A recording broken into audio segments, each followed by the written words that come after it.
Hey, Chris Manning here from Locked On Cavs here in WKYC. If you're watching in video form or wherever you're listening to podcasts, joining me as always is my co-host Evan Dammarell. Evan, what's up, buddy? Not a whole lot, man. It's been a while since we last talked. We may or may not have recorded an earlier episode. Check that out later this week. We talked about trading Andre Drummond, which would be a good time. But all things considered, not too bad. This is a good Cavs win. How are you? Doing good. This was a fun game, very exhilarating. I think much more fun than the slog that was the Sunday loss to the Wolves. Way fewer post-ups, slightly more three-pointers. Overall, a more fun experience. If you watch the game, obviously know the Cavs won 100-98, survived some late D'Angelo Russell threes and some little bit of shakiness there at the end to come through and win. But Evan, this was a game without Andre Drummond. This was a game without Larry Nance, who had the wrist injury. Kevin Love is obviously still out. Matthew Dellavedova is still out. So Jarrett Allen gets his first start. Taurean Prince starts. The Cavs go a little more modern in that starting lineup. It was a visual palate cleanser is the way that I put it. And Darius Garland, Colin Sexton, and Jarrett Allen lead the way. Before we get into our normal awards, MVP stat of the night and play of the night, Evan, do you have any just general thoughts on this game? Well, Darius Garland also had a phenomenal game as well with his 11 assist outing. It's just clearly more so that having a player like Jarrett Allen playing alongside Garland makes him a more easier assist partner and playmaking partner for Garland, and really accentuates the fact that he could be the lead point guard of the future for the Cavs. And it's nice to have someone who's a bit of a dynamic playmaker. Like Garland made some pretty snazzy passes throughout this game. Like we're going to talk about that, I'm sure, at length when we talk about play of the night. But no, Garland was great. And for those of you who are maybe checking us out because of Locked On Now, it's very clear the Cavs are better off without Andre Drummond on the floor. And also, I think it's clear, like you said, the Cavs went modern with Taurean Prince at the 4. I think the Cavs having a reliable shooter, probably a little bit more spacing with that Prince provides compared to Nance, makes Cleveland better as well. Like Larry's a very good player for Cleveland, but I think he's best suited as a jack of all trades master, if not off the bench. And maybe walking back one of my prior stances, but that's just where I'm at today. Yeah, I think it's very fair. Okay, so Evan, MVP, I'll let you go first. I think there are 3 candidates, 2 that I would say are kind of above the rest. But who's your MVP pick? I think there's 3. I think because of how many points Colin Sexton scored, he deserves to be included in this because I think he did help in a lot of ways, even if I think there are 2 better candidates. But who's your pick? My pick is Jarrett Allen because he was phenomenal tonight. He almost put up a 20-20. Maybe it's because the Wolves have no interior presence without Karl Anthony Towns. They don't have much to begin with. And maybe Ed Davis is just trying his best out there as well. And Ed Davis is a solid enough player, but I just think he is not really a threat. And Jaden McDaniels looked impressive too, but Jarrett Allen just exposed Minnesota. Similar to what Andre Drummond did, he almost had a 20-20 game with 23 points, 18 rebounds. But the 5 blocks are the biggest thing for me. Like the rim protection was huge for the Cavs tonight. They had 12 blocks total, 5 from Allen, 3 from JaVale McGee, a couple from Taurean Prince, and I think one from from Lamar Stevens as well. So this was an impressive defensive night for Cleveland, but it all started with Jarrett Allen manning the middle and protecting the paint, and he's just so dang good on the defensive side of the ball. And offensively, he's such a low usage player that he just accentuates Cleveland so well. And if this is what the taste of what the franchise center looks like playing alongside some key franchise pieces in Isaac Okoro, Colin Sexton, and Darius Garland, sign me up twice, and I'm excited to see what kind of contract he gets because I'm sure it's going to feel like a steal once we see his production down the line. Yeah, he was quite good in this game. I think overall just a very, very good player. My pick, obviously, is Lamar Stevens. Just kidding. It's Darius Garland. DG the PG, man. He was so good tonight. So Darius, to me, in this one was, I think this might have been the best. This might have been the most complete game we've seen him play. I thought he actually played pretty well for the most part on Sunday as well. Yeah. But Darius, I thought really just did some really, really solid work in this when he comes out really hot. 7 and 6 in the first quarter. He has some really just pulls out some shot creation and shot making out of his bag in the fourth quarter that we don't always see from him. This was just a really, really complete performance. And I felt there are obviously nights where, Colin, I think the Nets game obviously kind of comes through as the big example where Colin is setting the tempo of the game. And I think that there's probably going to be more nights than not that he's the guy doing that. But I think this was a game where it was clearly Darius. Darius was pulling the strings. Darius was the one making decisions late. Darius was the one kind of being the lead guy on this team. And it was, I think, frankly, again, one of the best performances we've ever seen from Darius Garland for him to come through and do what he did, Yep. rack up and have a 19 and 11 night, 9 of 18 from the field. I want to watch some of it back a little bit, see how he handled some of the shooting. I really think, even though this game was very good, I think we are about, like, in the next month, I think we're going to see a really, really, really high level Darius Garland game where everything comes together and everything looks great, and it'll be even better. I think we're on the verge of that as he kind of continues to look more and more comfortable and a little healthier. That shoulder doesn't look like it's bothering him quite as much as it was. And look, him and Jarrett Allen already have some really nice chemistry in the pick and roll. Like the spread pick and roll works much better when it's those two versus like anyone with Dre. Mm-hmm. And Dre has his value. I don't want this shouldn't be a Dre's bad podcast, or video, but Allen, as you said, it accentuates, and I think is a little like you don't have to post him up to kind of feed him in that way, or you can choose to not to, and it's not going to matter. And that was a market difference. Okay, so Evan, play of the night. There's a lot I think you could go with. Mine's going to be the last little trickery shot that Darius hit over Jaden McDaniels. It was a pretty shot, so it was a good pick. I did not think this play, I watched it and I was like, take the pull up. Like, this is where a dagger pull up three would be putting the proverbial foot on the neck of the Wolves. It would be putting them down. He doesn't do it, and I think he's still a little hesitant on that shot. And I think it ended up working out because he gets into the lane, and I thought he was about to get smothered. And he pulls up a little floater out of kind of just some really tricky dribbling with some body manipulation, and he gets the shot off and it goes in. And it was just damn impressive. And I don't know if we've seen that kind of floater game from him. It's one of those things where the normal runner floater shot in the middle of the lane is a shot he needs to hit more of. We've talked about it a lot on this very show. This was like him. Talked about it too. Yep. And this was a shot that he has hit. This was like the harder version of that he hit in crunch time. Just a really, really big play for him. No, it was a huge play for Darius, and it was a pretty shot. And like you and I actually had quite a few plays. We're going back and forth.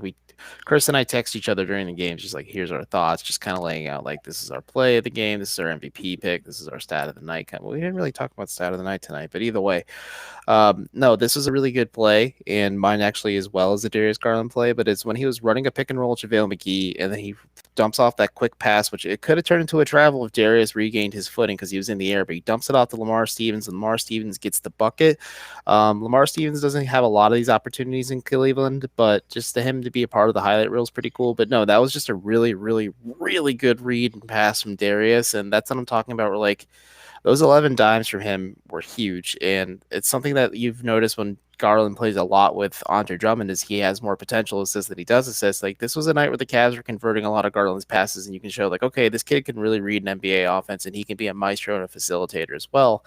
And he has some crafty passes in his bag, and it's just a little bit of a good feel for the game. Like, that's something I've always felt with him. And Chris, we talked about this before. Like, we're waiting for Darius to have like his coming out game or like his big moment, and this is another big moment for him. Like you said, I think we're gonna get another one of these games hopefully soon, depending on who the Cavs have some rough opponents coming up, but there could be a chance that Darius has another big game soon. But no, this is what I'm talking about, where I need to see Darius Garland seize the opportunity and take advantage of the moment. And that pass and that play just like really showed me like, okay, this kid could be the point guard of the future for the Cavs for sure.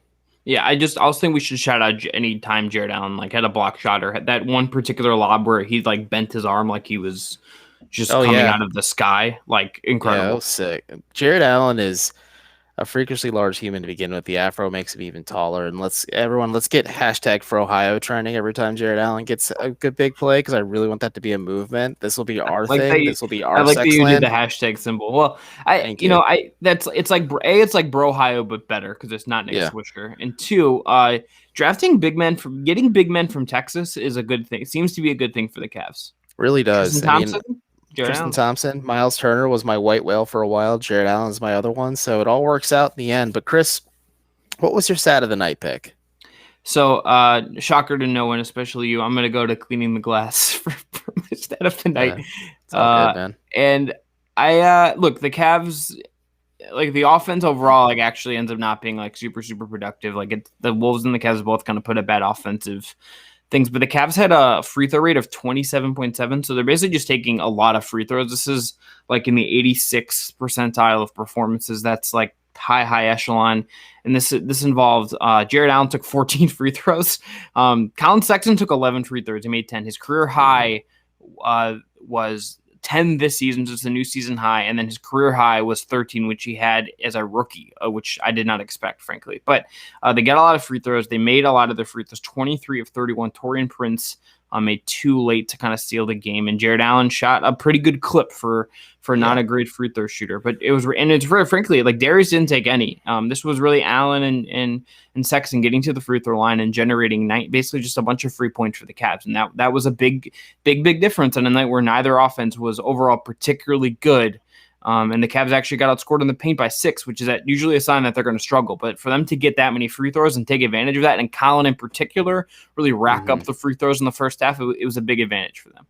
No, it really was a huge advantage for the Cavs, and it's something you've always been preaching for a while. Sexton needs to attune his aggressiveness so he can draw contact and get to the free throw line more often. And that's something he's really done and added to his game. And yeah, he did deserve some MVP considerations because of it. He also led the team in minutes tonight, which is surprising because usually that's Isaac Okoro who gets those honors. But a quiet night for young Okoro, but he had a okay night at times, but it's okay. When he and Jarrett Allen defended that one pick and roll in the fourth, and it just clamped it down, lost my mind a little bit. Yeah, no, we Chris and I also have a few texts every single game. Like Okoro is so good because he has like these just defensive plays that don't get recorded on the box score. You're like, yeah, this kid's good. The Cavs made the right pick. But yeah, no, the potential between Okoro and Allen is good. But speaking of defense, my stat of the night is just the block shots. The Cavs had 12 blocks, and I think they averaged like 4.3 blocks per game coming into this matchup. So obviously this was a bit of an anomaly, but just a little refreshing as well. Like Andre Drummond puts up gaudy rebounding numbers. A lot of it's because he misses his own shots and tries to tip them back in.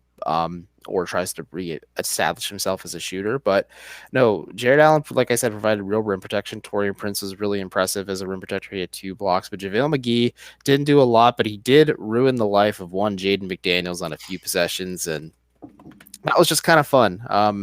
JaVale McGee just continues to make the most of every time he's out there on the floor for Cleveland, and I'm more and more surprised. Like, you texted me saying, I'm surprised. I'm as in Chris, surprised no one signed Damian Dotson other than the Cavs, and he's been a good addition for Cleveland, but I'm more surprised and people aren't blowing up the Cavs phones that need a quality center for depth because JaVale McGee's only making $4.2 million, and he would fit so nicely on so many contenders like Brooklyn. I know you have an injury exception, so that's an option, but there's probably a few other teams as well that are interested in JaVale as well because he really does make the most playing for a bad team, and I wonder what it would be like playing for like a title contender with like true spacing around him at all times and actual minutes all the time. I mean, he's just kind of found his niche, and no, just like I said, the Cavs had a block party tonight, and it was COVID compliant, but it was a great time overall.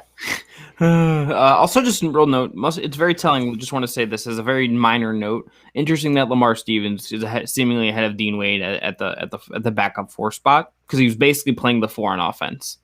And Dean Wade is just like chilling. That's what JB said going into the game. I don't know if that's an indictment on Dean Wade or maybe is Dean Wade was he with the team tonight? Yeah. Did you see him? Okay, I just didn't know if he was maybe like. I think so for the G League bubble. This is not something we should spend a lot of time on. Yeah. We don't need to have the minutia of the Lamar Stevens Dean Wade rotation. But JB did say Prince, Osman, and he named Lamar Stevens by name pregame that they would be getting minutes at the 4 because Larry was unavailable tonight, and obviously Kevin Love is working his way back, so you won't see a lot of Lamar Stevens when those two are healthy. Won't see a lot of Jetty, maybe a lot of some Prince at the 4, but. It is what it is. It was nice for Lamar Stevens to get his moment for a little bit, like I said. Yeah, and you can go check and the rest of the Canton Charger in Florida training camp to getting they're showing like some vlogs where like they're getting daily COVID tests and stuff. That's all up and running now down in the great state of Florida. But Evan, you know what? If people wanna get interested in other ways to bet, maybe the Super Bowl this weekend, I think they should check out our friends at BetOnline. BetOnline is the one sports book we trust. It's the one place that has you covered on everything. BetOnline.ag. Sign up today, get a free account at BetOnline.ag, and use that promo code LOCKEDON for your 50% welcome bonus. The Super Bowl is this weekend. There's a ton of great prop bets you can bet on: NBA, NFL, college sports when it's college basketball or college football season. You can bet on hockey. You can bet on anything you want. And you don't want to be sitting on the sideline, so get in on the action with BetOnline. Use that promo code LOCKEDON and get a 50% welcome bonus with your first deposit. BetOnline, your online sportsbook experts. Also want to tell you about Locked On Today. We here at Locked On Cavs are covering everything you need to know about the Cleveland Cavaliers, but what about the rest of sports? Now, the Locked On Podcast Network has you covered there as well with Locked On Today. It's hosted by the great Peter Bukowski, and it's all the sports news you need every morning in under 20 minutes. Subscribe to Locked On Today wherever you get your podcasts. Okay, Evan, let's dive into some other stuff here. We're going to cover some micro offensive issues for the Cavs, kind of some of the smaller reasons why they're struggling right now. We're going to cover some of the bigger picture issues and kind of how they can build moving forward later in the week. We're going to talk about the Clippers game later on in the segment. Where do you want to start here? Well, let's start with the small stuff. Chris, what are some? This is something that I feel like we should both discuss. The Cavs aren't really properly utilizing rookie forward Dylan Windler at all, and it's a little disheartening. He only played 5 minutes tonight. I was like going over the box score before we started recording, and I said, "Oh, Dylan Windler played 5 minutes tonight against the Timberwolves," and I don't remember him really being out on the floor. He finished 0-1 from the floor with 1 3-point attempt, 1 assist, 1 rebound for -6 and plus-minus, and wasn't obviously earth-shattering because I don't remember him, but I feel like the Cavs could do a better job trying to feature him, especially because we've heard for the longest time, like, this is a player that the organization really, really likes and views as a key and integral piece going forward.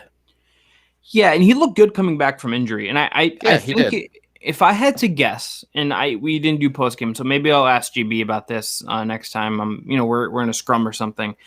I would guess that one of the reasons that he's got a short leash is that he's made some kind of tough defensive mistakes of late, and I think that's where JB's still putting a lot of his energy. You watch this game, he's missed some rotations where he's leaving a shooter open in the corner or he's getting back cut. It's happened 3-4 games in a row now, and if I had to guess, that's probably at the root of it. But I'm in agreement with you that I think if you're looking at trying to help the Cavs juice some things, Windler playing makes sense because he is one of your actual guys who can shoot the basketball. At least in theory, and he's looked more comfortable with it since coming back from that hand fracture that he suffered on the first night. And before that, he looked very jumpy, looked very out of sorts in a lot of ways in preseason and early in that game. So I think, and I also just think that he's a guy that even if it's secondary action, even if it's not like something you're going to do more than 2-3 times a game, you need easy ways to generate 3-point looks. They've done it at times where like they had Jarrett Allen. Him come around from the wing, and Jarrett Allen like screens his guy at the top of the key, and Windler pops and he shoots a 3. Just do little stuff like that, or have him come around a pin down, or do something to get him open 3-point looks because you need more of those. And I understand. I don't think it's necessarily in JB's wheelhouse to force that kind of stuff. It doesn't feel like that to me. Because even in this game, I felt like the offense was still very spread pick and roll. Secondary action that kind of gets created off of that versus like running anything particularly complex or particularly weaving. Like, I don't think they're relying on very intricate sets. I don't think that's what the Cavs offensive identity is. And I get that considering you have young guards and everything, but if you want to add a little bit of layer to this, like let's say add a little bit of cayenne to the vanilla you have here, like add a little spice, run some screens for Windler. Like cinnamon and nutmeg work better with the case of vanilla. You want to kind of keep like baking components here. I don't know if you're. I mean, I'm just. What you need some. You need some heat. You need some heat, Evan. If you're a first-time viewer, this is when I make Chris Manning's brain flatline with his analogies because I just kind of question them on the fly. Did I think this through very much? Absolutely not. That's not what I did here. But I think if you have him like just come off some pin downs and like just be available to shoot, like it is not on him to just stand there and expect to get the ball. You need to actually kind of funnel it his way based on what we've seen so far. And I think he should play too. No, I agree. I think the pin downs are a huge thing. I think it's something you asked JB about pregame. It was a really good question. He gave a really good response on the fact that the Cavs just really aren't taking a ton of threes, and they took a couple more than they did the night before. They took 23 tonight. They took 14 last night against Minnesota. So they didn't airball any in round 2, and they airballed 2 on Sunday. And at a point in that game, they had more airballs than made 3-pointers. It was quite a moment. And Jeff Nomino stole my tweet. Continue. Jeff Nom shot first, but either way. The pin downs is a good point because that's a good way to get Windler involved, especially a young player who isn't actively looking for the ball. Like you said, like you have a perfect example of it. Garland, they ran a pin down play for Darius Garland early in the first quarter, or second quarter, I believe, against Minnesota on Sunday, and it led to a foul and 3 free throw attempts. Like either way, like you're going to get points out of this because they respect the fact that Dylan Windler is a shooter. I would hope they definitely respect the fact that Darius Garland is a shooter. As we learned, maybe the Wolves were a lot higher on Garland too, so they had a little extra insight on him too heading into the draft compared to Jarrett Culver. But either way, getting the Cavs to be a more 3-point oriented team and not play this archaic style of basketball where you're force feeding Andre Drummond into post up situations is not the way to go about things. And sure, Cleveland didn't shoot a ton of threes tonight against Minnesota, but their offense looked more like a modern NBA offense out there because they weren't trying to force feed their big men.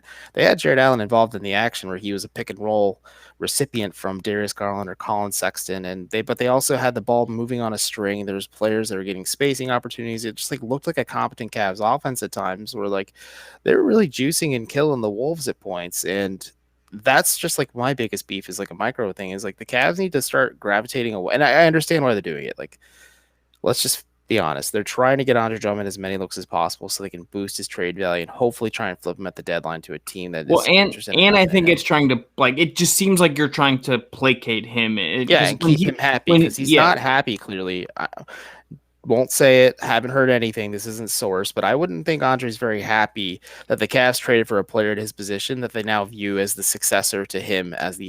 He's not been exactly the same guy since they got Allen. I think that's pretty clear watching the tape. Yeah, that's clear. And we can be body language doctors all we want some other time. But no, that's just like the Cavs offense is a little archaic. It's a little vanilla right now. JB Bickerstaff's a little rigid with some of his rotations, but I think trying to maximize the potential of your young players is a good thing. And I don't think we're asking for a lot to say like, hey, maybe play through the young guards that you've spent so much time cultivating and drafting and spending all this time on. And maybe work with Windler too, especially if you hear nothing but the world about Dylan Windler. Let's actually see it. Let's let you set him up for success instead of kind of just letting him drift through the game and maybe make contributions every now and then. Yeah, the other thing with this that I would say is I think even if you wanted to play Damian Dotson a little bit and give him like to just shoot threes and like do some stuff, he's a guy that Damian's going to be a little more aggressive than Dylan. Dylan's going to like move the ball and then like reset and then like go. Damian's going to be like maybe to a fault sometimes going to be like, okay, it's Damian Dotson time. I'm going to take a step back. I'm going to drive the lane. But maybe you need some of that because Kevin Porter Jr. is now a Houston Rocket, and that was something that was a dynamic to the offense that I thought he provided last year. That you kind of got to figure that out. And look, Kevin Love coming back will help a lot of this. And yes, but I do think if there's a critique of JB, I think one of the things you could really hit him on is he's got to play. He's got to just kind of like the defense is always going to regress, and there's nothing that can stop that. Windler can hold his own on that end, even if he's making some mistakes. And I think you need the 3-point shooting. Evan, we'll talk about some more micro issues, perhaps centered around post ups after this break before we talk about the Clippers game. But we have some other sponsors. Why don't you tell them about it? Well, let me tell you about one of our sponsors in Rock Auto. Chain stores have different price tiers for professional mechanics and do-it-yourselfers. RockAuto.com's prices are the same for everybody and are reliably low. RockAuto.com always offers the lowest prices possible rather than changing prices based on what the market will bear like airlines do. RockAuto.com is for everybody and does not require membership or account login. RockAuto.com is a family business serving auto parts customers online for 20 years. Go to RockAuto.com to shop for auto and body parts from hundreds of manufacturers. The RockAuto.com catalog is unique and remarkably easy to navigate. Quickly see all the parts available for your vehicle and choose the brand specifications and prices you prefer. Go to RockAuto.com right now and see all the parts available for your car or truck. Right, locked on in their "How did you hear about us" box so they know that we sent you.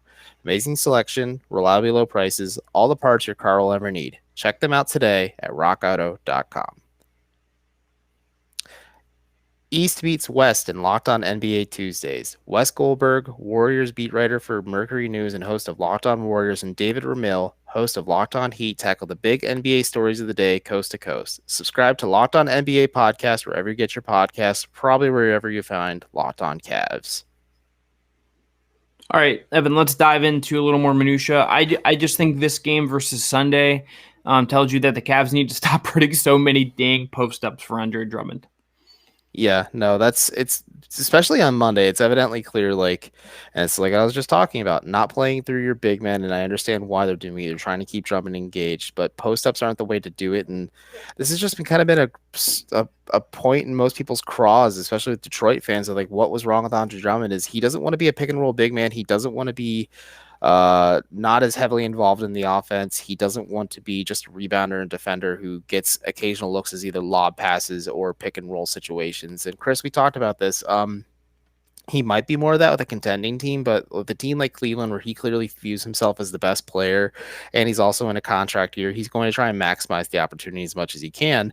And that's just been kind of counterintuitive and a hindrance to the development of these young players. And then you look at Allen, where he comes in, it's like a breath of fresh air. Even when Allen was coming off the bench, Andre would have a few frustrating possessions, and then JB would kind of sit him down and put Allen in.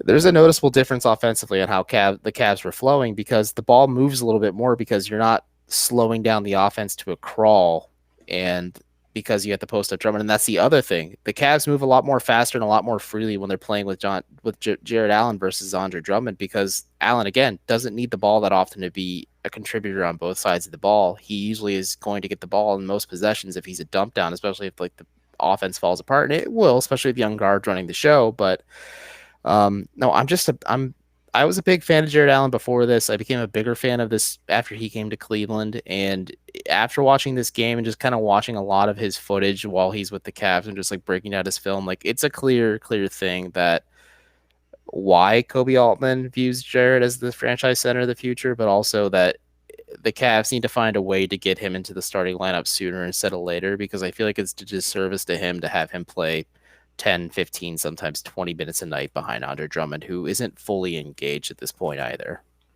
It's tricky. It's a tough thing for JB to navigate. I don't envy it. I would do it poorly. The other thing, Evan, that I think will help there's a certain NBA champion who just got engaged, who can shoot 3-pointers. Joke, but no. Delhi is happily married eating avocado toast. Giving that white guy thumbs up with every picture. Got a beer in his hand after winning the title. Yeah. Just iconic stuff from Delhi. Forever a legend. But Kevin Love is going to be back. Maybe this week, maybe the beginning of next. He said on road tripping. His answer on Kevin Porter Jr. that I'd recommend go tracking it down and listening to it was very, very good. But he basically just alluded to the fact that he's coming back soon. I think next weekend, early next week, that's the time frame you're looking at getting Kevin Love back, and Kevin Love's going to help. He's going to expand. He's going to expand He's going to expand the playbook that the Cavs can run. He's going to loosen things up. He's going to love playing next to Jarrett Allen. He's going to run those infamous Chris Mann. I'm not saying it. I'm not saying it. I'm just saying that like him playing next to Jarrett Allen, in terms of a defensive like cover for him, is just going to be like the best cover he's had in a long time. Mm-hmm. Like Allen's going to help him quite a bit. He's going to help the Cavs as a rebounder. He's going to help them kickstart fast breaks, I think, in terms of the court vision. Drummond's trying to do that, man. He's been throwing a couple of those full court passes. Love's vision's at another level in that. And like Love's is an art form. Drummond's is an imitation. It's like for those who play Animal Crossing, when you get art from Red and you don't inspect it, if you don't inspect it and you get a fake, that's a Drummond full court pass. But if you get an authentic piece that you donate to Blathers, that is a Kevin Love full court pass. Chris gets it because he's played like 700 hours of Animal Crossing at this point. Look, pandemic is tough times for everyone. But I think you get Kevin back. He's going to take a lot of threes. Like he led the team in 3-pointers last year. I would not be surprised at all if he comes back and can stay healthy, which is the big if here. I think he can come back and do that again and shoot them pretty well and add a different dynamic. Like even though Kevin's not necessarily going to like attack guys in ISO, it's not what he does. He has a little bit of like can handle the ball, move a little bit, create some mismatches, catch some bad defenses on their heels. There's stuff Kevin can do that will be really helpful in that regard.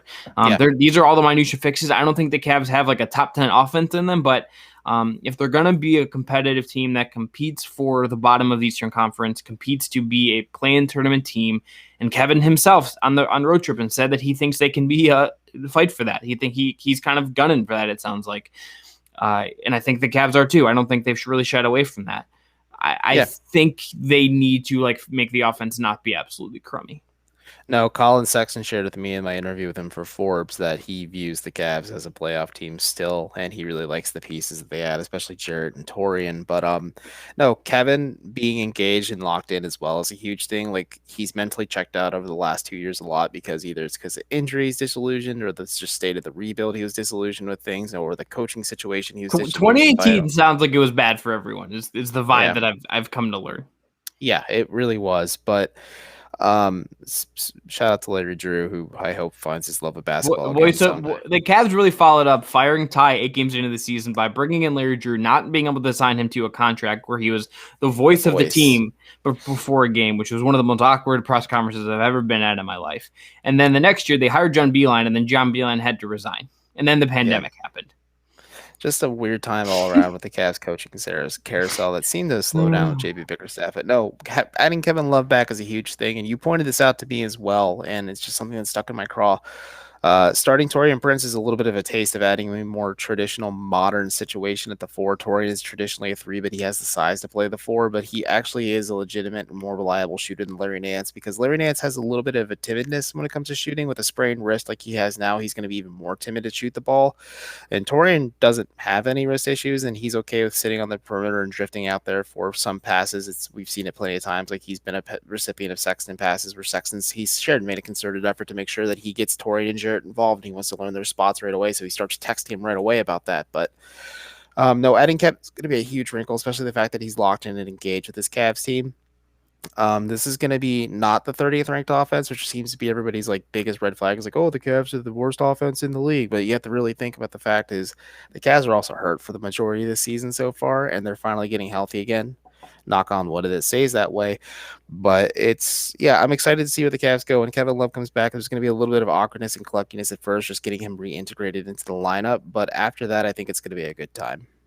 For what it's worth, the Cavs were 21st in the league over the last 2 weeks in offense, according to Clean in the Glass. So 21st in defense over that period as well. So there's definitely some regression coming. They're much worse in terms of their net rating over the last 2 weeks than they are over the course of the season. And we'll see how that ultimately bears out. But that at least offensively, that's a positive sign.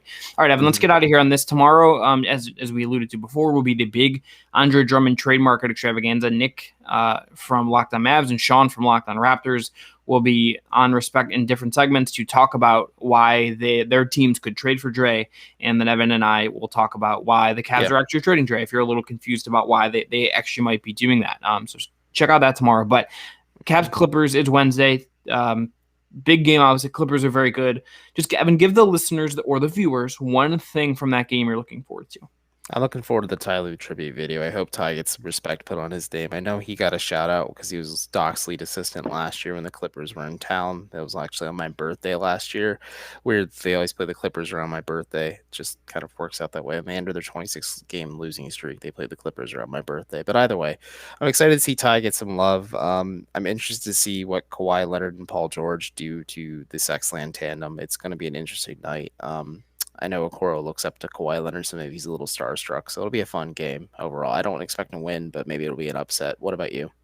I just want to see how Okoro defends those guys and how the Cavs deploy that because it's going to be tough. I think the starting 5 of the Clippers is going to kind of create some challenging defensive situations for the Cavs. It's where the lack of size at the guard spots is going to hurt you a little bit. And I want to see what JB comes up with there, and I want to see how they deploy Okoro. That's going to be a lot of fun. That game again, Wednesday, 7 p.m. in Cleveland. And then the Cavs. The Cavs have a real ringer. They go from facing the Wolves, who are arguably the worst team in the league, to playing the Clippers, who are title contenders on Wednesday, the Bucks on Friday and Saturday, and then they go to Phoenix, also a title contender, and also a title contender. And they have Giannis, and they have Drew Holiday, who's going to hound one of the guards, and Chris Middleton will hound the other one. And then on Monday, they have Dante DiVincenzo will hound one of them. He's also a good defender. And then Monday, they face the Suns, who have Chris Paul and Devin Booker. And then they have the Blazers coming up after that, and I think they played the Nuggets at one point as well. This is going to be a very rough. That said, I do really want to watch Isaac Okoro chase around Damian Lillard for 40 minutes. That sign me up for that. That sounds like a good time. No, sign me up for that. But yeah, no, we'll definitely be looking into that next week. Probably be talking about it on WKYC at some point as well. But it's been a fun time as always. If you are checking us out for the first time on WKYC, thank you, thank you, thank you. We're really happy to have you. But you can find us anywhere you can get your podcast 5 days a week, every weekday. We're about 30, 35 to 40 minutes. We usually recap the games most of the time, but we talk about whatever's going on. If there's ever breaking news, we do that right away as well and cover it. But you can find Chris and I at Fear the Sword most of the time. You can find me at Forbes. You can also find Chris at the Ineligible Man Downfield newsletter. Please subscribe to that wherever you can. Thank you to all of our sponsors. And actually, Chris, I have one note for one last sponsor as we get out of here. Yeah, go ahead. This episode of Locked On Cavs is brought to you by 1010. 1010 is an exclusive collection of 10 one-of-a-kind engagement rings designed by 10 of the most distinctive designers working today. Using only diamonds responsibly and sustainably sourced from Botswana, 10 design masters have each produced a uniquely beautiful diamond ring launching exclusively on January 18th at BlueNile.com. This exciting, limited edition collection of diamond engagement rings launches on January 18th, and you can preview it exclusively at BlueNile.com. So check them out. Check us out wherever you find our podcasts. And as always, go Cavs.